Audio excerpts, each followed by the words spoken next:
Hello friends, നിലാവ് നക്ഷത്രം ചാനലിൻ്റെ പുതിയൊരു വീഡിയോയിലേക്ക് എല്ലാവർക്കും സ്വാഗതം. എൻ്റെ രാവിലെ ഒരു കമ്പൊക്കെ കുത്തിപ്പിടിച്ച് നിൽക്കുന്നതായിരിക്കും അല്ലേ. ഇത് നമ്മുടെ തോട്ടയാണ് കേട്ടോ. വളരെ ശോചനീയമായ അവസ്ഥയാണ് നമ്മുടെ തോട്ടയ്ക്ക്. അതൊക്കെ ആയിട്ട് രാവിലെ ഇത്തിരി അഗസ്തിപ്പൂ പറിക്കാൻ വേണ്ടി ഇറങ്ങിയതാണ് കേട്ടോ. നമ്മുടെ പറമ്പിൽ 2 ടൈപ്പ് അഗസ്ത്യമുരിങ്ങ നട്ടുപിടിപ്പിച്ചിട്ടുണ്ട്. മറ്റേ റെഡും ഉണ്ട്, വൈറ്റും ഉണ്ട്. അപ്പം രണ്ടും ടേസ്റ്റൊക്കെ ഒരുപോലാണ്. ഇത് ഭയങ്കര ഗുണമുള്ള സാധനമാണ് അഗസ്ത്യപ്പൂ. അറിയാമല്ലോ, അയൺ കണ്ണിൻ്റെ ധാരാളമായിട്ട് അടങ്ങിയിരിക്കുന്ന ഒരു പച്ചക്കറിയാണ് നമ്മുടെ അഗസ്ത്യപ്പൂ കേട്ടോ. അപ്പോൾ അതൊന്ന് പറിച്ച് രാവിലെ ഒന്ന് തോരൻ വെക്കാമെന്ന് കരുതിയിട്ടായിരുന്നു. അപ്പം നമുക്കത് പറിച്ചാലോ. ഇതാണ് കേട്ടോ നമ്മുടെ അഗസ്ത്യമുരിങ്ങ. അതങ്ങ് ആകാശം മുട്ട പോയേക്കുവാണ്.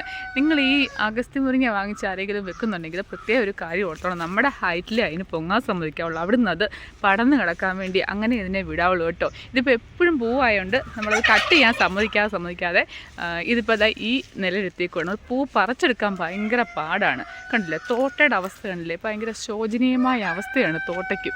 ആ ഒരു ബുദ്ധിമുട്ടൊഴിച്ചാൽ പിന്നെ ഇത്രയും ഗുണമുള്ളൊരു സാധനം വേറെ ഇല്ല പച്ചക്കറികളിൽ, അങ്ങനെ വേണേലും പറയാം. അത്യാവശ്യം ചോരയൊക്കെ ആരും കുഴപ്പമില്ല. പൂ എപ്പോഴും പിടിച്ചോളും കേട്ടോ. ഇത് സംഭവം എന്നറിയാമോ? ഇത് എല്ലായിടത്തും ഒന്നും കാണാൻ വഴിയില്ല കേട്ടോ. എൻ്റെ പറങ്ങാവിൻ്റെ തോട്ടമാണ് കേട്ടോ. ഇത് ഞാൻ സെറ്റ് ചെയ്തേക്കുന്നതാണ്. അത്യാവശ്യം കാഷ്യൂസൊക്കെ ഇതിൽ ഇഷ്ടംപോലെ പിടിക്കാറുണ്ട്. ഇപ്പോൾ പൂത്ത് നിൽക്കുകയാണ് കണ്ടോ. ഇതൊക്കെ ഞാനൊരു വീഡിയോ ആയിട്ട് എടുക്കാമെന്ന് വെച്ചിരിക്കുക. ഇതിൽ കാ പിടിച്ചിട്ട് വേണം എനിക്ക് എല്ലാവരെയും അതിൻ്റെ വീഡിയോ ഒക്കെ ഇട്ട് കാണിക്കാൻ. ഇത് കാടൊന്നുമല്ല, എൻ്റെ എന്താ പഴങ്ങളിലെ തോട്ടമെന്ന് വേണേൽ പറയാം കേട്ടോ. എല്ലാ വെറൈറ്റീസും ഇതിൻ്റെ അകത്തുണ്ട്. ഇത് മൊത്തവും മാവും പ്ലാവും പിന്നെ എക്സോട്ടിക് ഫ്രൂട്ട്സിൻ്റെ കളക്ഷൻസ് എല്ലാം ആയിട്ട് ഞാൻ സെറ്റ് ചെയ്തേക്കുന്നതാണ്. വെറൈറ്റി ആയിട്ടുള്ള പ്ലാവുകളും നമ്മുടെ പഴയ കാലത്തെ ഒരു പഴം ഉണ്ടല്ലോ, ഇത് മൂട്ടിപ്പഴം, അതിൻ്റെയൊക്കെ തൈകളാണ്. ഈ പരുവത്തിലൊന്നും കായ്ച്ചിട്ടില്ല. ഇതിനൊന്നും ബഡ് ഗ്രാഫ്റ്റ് തൈയോ ഒന്നും കിട്ടത്തില്ല. അപ്പം ഇത്ര ആയിട്ടുണ്ട്. ഇതിൽ കാ പിടിച്ചിട്ട് വേണം എല്ലാവരും എനിക്ക് അതൊന്ന് കാണിച്ചു തരാൻ. ഇത് ഞാൻ പിന്നെ കാണിച്ചിട്ടുണ്ടല്ലോ, നമ്മുടെ അബിയു പ്ലാന്റ്. അതിൻ്റെ കാ ഇപ്പോൾ ഉള്ള വലുതെല്ലാം ഞാൻ പറിച്ചു കഴിഞ്ഞു. ഇപ്പം അതിൻ്റെ അടുത്ത സെക്ഷന് പൂത്ത് വരുന്നുണ്ട്. അങ്ങനെ നിൽക്കുന്നു. ഇത് നമ്മുടെ വിയറ്റ്നാം സൂപ്പർ ഏർലി റെഡ് കേട്ടോ. ഇതിൽ ഫസ്റ്റായിട്ട് അത് പിടിച്ചിട്ടുണ്ട്. കള്ളക്കളയാണോ എന്തോന്ന് ഇനി കണ്ടറിയണം. ആദ്യമായിട്ട് പിടിച്ചതാണ് കേട്ടോ. ഇത് സിദ്ധു ഭരിക്കാമെന്ന് പറഞ്ഞൊരു വെറൈറ്റിയാണ്. പിന്നെ ഇഷ്ടംപോലെ കളക്ഷൻസ് എല്ലാം ഉണ്ട് പ്ലാവിൻ്റേത്, കായ്ച്ചതും കായ്ക്കാത്തതും എല്ലാം ആയിട്ട്. നമ്മളെവിടെ പോയാലും നമുക്ക് സെക്യൂരിറ്റി ആയിട്ട് ഈ ഐറ്റംസ് കാണും കൂടെ. അതുകൊണ്ടാണ് എൻ്റെ എല്ലാ വീഡിയോയ്ക്കും ആരും പറയും ബാക്ക്ഗ്രൗണ്ട് മ്യൂസിക്കിൻ്റെ ഒന്നും ആവശ്യമില്ല, ഇവന്മാരിങ്ങനെ സൗണ്ട് ഇട്ട് തന്നോളൂന്ന്. പിന്നെ റംബൂട്ടാനും പ്ലാവും പാവും എല്ലാം ആയിട്ട് സിന്ദൂരം വരിക്കുക, തേൻ വരിക്കുക, അങ്ങനെ ഐറ്റംസ് എല്ലാം ഇതിൻ്റെ അകത്തുണ്ട്. പൂ പറിക്കാൻ വന്ന ഞാൻ കാട് കയറി പഴത്തോട്ടങ്ങളുടെ അടുത്ത് എത്തിച്ചല്ലേ. എന്തായാലും നമുക്ക് ഇനി ബാക്കി പൂവൊക്കെ പറിച്ചിട്ട് തിരിച്ചു മടങ്ങാം അല്ലേ. ഇച്ചിരി മെനക്കെട്ട പണിയാണ് കേട്ടോ. ഈ പൂ പറിച്ചെടുക്കുക എന്നുള്ളത് ഇച്ചിരി മെനക്കെട്ട പണിയാണ് കേട്ടോ.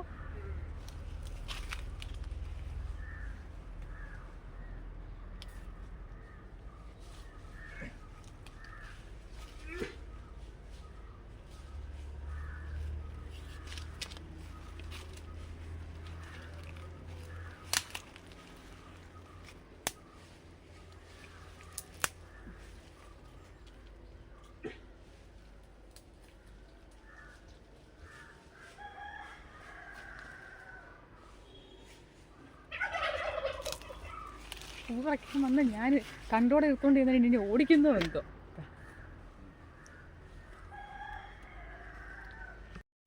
ഇത്രയും ചുമന്ന പൂവൊക്കെ ഇട്ടിട്ടുണ്ട് കേട്ടോ.